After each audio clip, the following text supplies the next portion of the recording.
هبت كالريح كالريح كالريح قوية شبت كالنار وضية. Hadirin yang dimuliakan Allah, ada berapa pintu surga?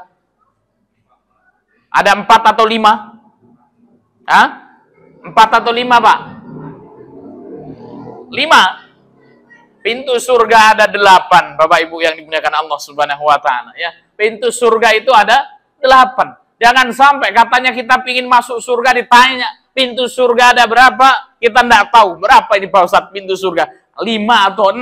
Pintu surga ada 8, Bapak Ibu yang dimuliakan Allah Subhanahu wa ta'ala. Ketika bulan Ramadan tiba, maka 8 pintu surga ini dibuka oleh Allah Subhanahu wa ta'ala.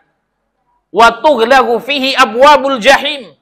Kemudian ditutup rapat-rapat pintu neraka. Ada berapa Bapak Ibu pintu neraka?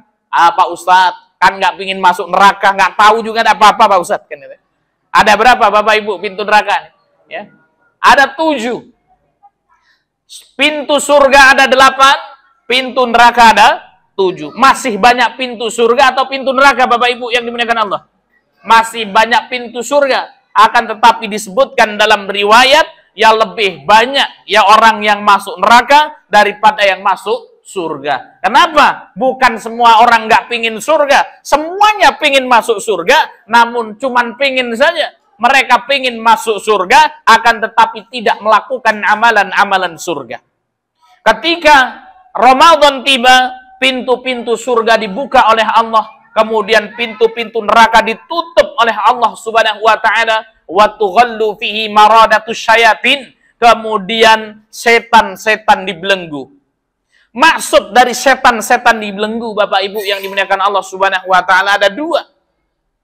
Yang pertama, Bapak Ibu yang dimuliakan Allah Subhanahu wa taala, yang berarti hakiki, yaitu setan betul-betul dibelenggu oleh Allah Subhanahu wa taala sebagai tanda bahwasanya bulan Ramadan telah masuk.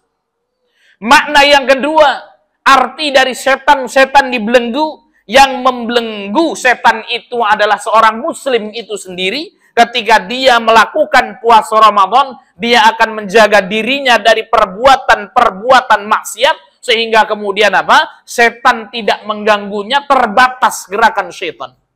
Inilah yang dimaksud dengan wa tughallu fihi maradatus syayatin, setan-setan dibelenggu pada bulan Ramadan. Dalam riwayat lain disebutkan wasufidat syayatin, dan setan-setan dibelenggu.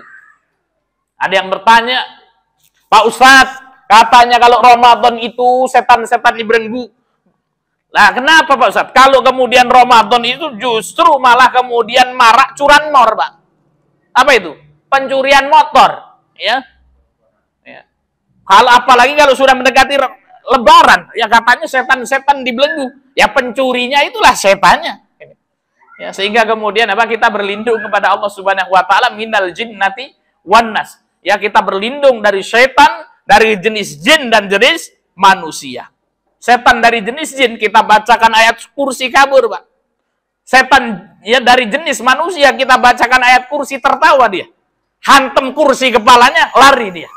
Ini bedanya setan dari jenis jin dan manusia. Wa tughallu fihi maradatus syayatin, ketika bulan Ramadan tiba, maka setan-setan dibelenggu oleh Allah Subhanahu wa taala. Umroh bersama Kanomas RC Wisata Lampung. Pasti berizin travelnya, pasti jelas jadwalnya, pasti harga paketnya, pasti akomodasinya, pasti ketersediaan visanya. Mari bergabung bersama Kanomas Lampung.